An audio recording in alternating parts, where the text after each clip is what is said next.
La promotion du capitalisme, dit par Émile Berlerme en novembre 2022.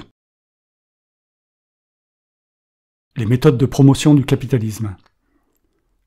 La notion d'innocence d'exister est capitale. Elle a de très nombreuses implications que vous pouvez découvrir dans mes textes. Elle est très simple, intuitive, mais elle demande de s'efforcer à réaliser un petit eureka personnel. Une fois les yeux bien ouverts, vous découvrirez par vous-même sans doute bien d'autres implications au fait que l'on vous a contraint à exister. Et ce n'était pas une aimable invitation à visiter la planète pour y vivre une aventure joyeuse. Le texte qui suit s'en prend au capitalisme, devenu une idéologie alors qu'il n'est que le résidu très adhérent de notre bestialité. Le capitalisme. Principe premier du capitalisme. Les individus ont besoin d'argent pour vivre. Puisqu'on ne leur a pas donné la vie, alors on les attire par un salaire. C'est le chantage à la souffrance. En quelque sorte, les personnes échangent leur corps en 4 dimensions, c'est-à-dire un temps de travail, donc un temps de vie, contre un salaire, qu'ils devraient pouvoir négocier. Mais ceci dépendra de l'offre et de la demande. Les travailleurs sont des prostituées. La question est donc, comment une personne a-t-elle pu accumuler suffisamment d'argent pour attirer des travailleurs qui vont donc exécuter les ordres d'une autre personne, le chef d'entreprise? Comment des personnes à qui l'on a imposé l'existence peuvent-elles accepter de dédier un temps de vie très important à une autre personne plutôt que de le consacrer à leurs propres intérêts? C'est étonnant, n'est-ce pas? Premier principe pour accumuler de l'argent. Utiliser le fait que le vital et le superflu se négocient avec la même monnaie et jouer sur l'offre et la demande pour augmenter les prix et appeler revenu tout l'argent amassé de façon qu'il soit imposé comme un salaire normal et taxé normalement, quelques pourcents, plutôt que récupéré en presque totalité par l'État, ce qui serait juste puisqu'il n'est pas le résultat du travail d'une personne, mais du jeu social. Autre principe du capitalisme individuel, donc de la rentabilité des circuits monétaires. Un objet quelconque passe de main en main, et chaque fois qu'il change de main, une part est prélevée sur l'échange. Le maître de tout le circuit fera un gain énorme. Principe du trust. La nourriture n'aurait pas dû être un objet capitalisable, puisque aussitôt transmise, elle disparaît dans la bouche de l'acheteur, et fait l'acheteur. Elle devient l'acheteur. Mais ils ont réussi le coup de force de la transformation alimentaire et des multiples intermédiaires. Chapeau, mes seigneurs. On a du mal à se sentir humain quand on comprend un tantinet cette magouille. Alors je dis, vous, les humains, vous n'auriez pas une araignée sous le chapeau? Comprenez-vous que la belle vie est à votre porte? Moins de 40 ans, le temps de la ménopause des femmes. Quant à vous, mesdames, c'est votre jeu. La tranquillité de la bête humaine est entre vos douces mains raffinées. Quelques méthodes parmi d'autres de promotion du capitalisme. Promotion du capitalisme. Première méthode. Les jeux télévisés. Explication. Si n'importe qui peut s'enrichir, même sans vraiment bosser. Car dire à la télé qu'Henri IV est mort à Sainte-Hélène et que Napoléon V a été roué par Ravaillac, ou encore que Shakira s'est libérée de son piquet, n'est pas vraiment utile à l'existence. Alors on est forcé d'admettre que les chefs d'entreprise ont le droit d'empocher des milliards. Ils le méritent encore plus que les joueurs. Après tout, ne permettent-ils pas aux petits gens intellectuellement défaillants de vivre? Que ferions-nous sans eux?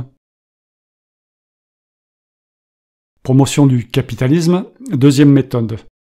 Le sport, avec des champions qui, en précédant d'une fraction de seconde ou en franchissant un centimètre de plus que leurs concurrents, gagnent des fortunes de par leur célébrité.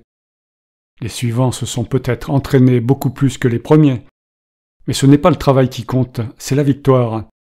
Alors pourquoi parler de mérite si le mérite n'est pas vraiment de bosser, mais de gagner, quelle qu'en soit la manière ou les causes? Pourquoi récompenser un chanceux de naissance plutôt qu'un bosseur? Qui gagne la société? Qui gagnons-nous, nous les humains? Quel est ce principe bestial qui ne fait même pas évoluer l'espèce humaine vers un meilleur individu? Promotion du capitalisme, troisième méthode.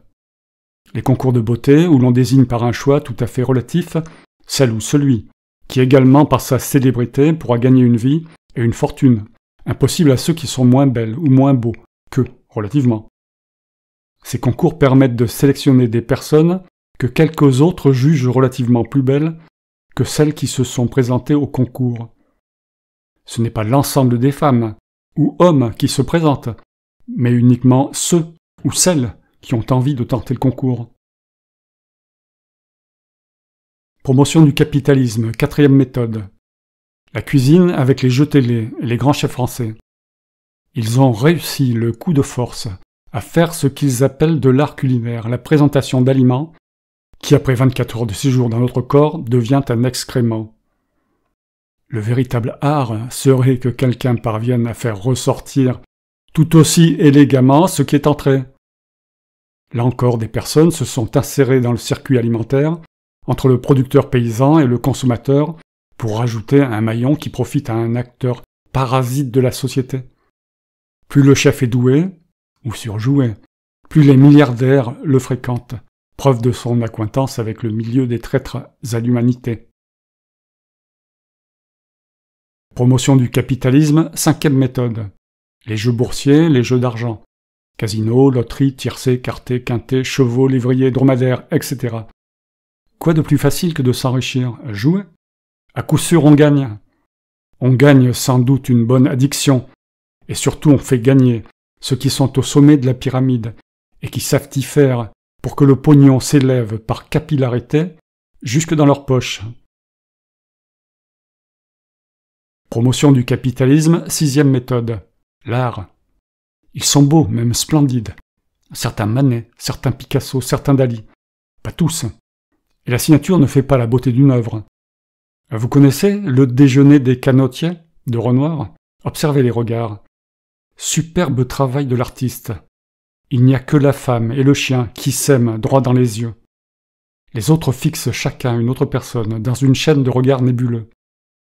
C'est un super travail de maître, une composition habile, une véritable création artistique. Mais quel rapport entre l'art et le travail harassant d'un paysan? Renoir ou Picasso ou Dali méritent-ils d'être fortunés? Ont-ils fait leur corvée dans la maison? S'il n'y avait pas de travail dangereux ou harassant, si le bien-être régnait partout, je comprendrais que l'on vante la culture, les arts, les artistes, les sportifs, et même les chefs d'entreprise. Mais tant qu'il y aura de la souffrance au travail ou hors travail, est-il possible de donner des fortunes à ceux qui ne servent pas réellement à l'existence de l'humanité? Septième méthode. Vous allez certainement en trouver d'encore plus tordus. Les propagandistes sans retors. Est-ce que cette manière de mesurer le mérite des gens doit permettre à des personnes par milliers de vous construire des villas de luxe, des jets, des yachts et autres friandises? Et comme ces personnes font probablement partie de quelques-unes de vos entreprises, vous allez encore les taxer sur ce travail supplémentaire qu'ils font pour vous. Les taxes ne sont-elles pas du domaine de l'État, c'est-à-dire celui de la société, donc le nôtre? Ce qui nous vaudrait un retour de richesse, mais pas celui de personnes privées. Et surtout, surveillez votre budget nourriture. Les riches, eux, ne le font pas, car ils ne savent pas la différence entre 100 et 1000 euros, voire 10 000. D'ailleurs, font-ils la différence entre dollars ou euros, en dehors de leur magouille financière? Et pour finir, si vous supposez que le capitalisme est une idéologie, c'est mon cas, c'est-à-dire une forme de religion, eh bien, vous pouvez faire interdire toute manifestation de cette idéologie dans l'espace public, et donc sa promotion insidieuse à la télé, du moins en France, puisqu'elle est laïque. D'autant plus que cette idéologie animale est la cause de souffrance de milliards d'humains, et provoque la destruction de la planète. Fin, Émile Berlerme.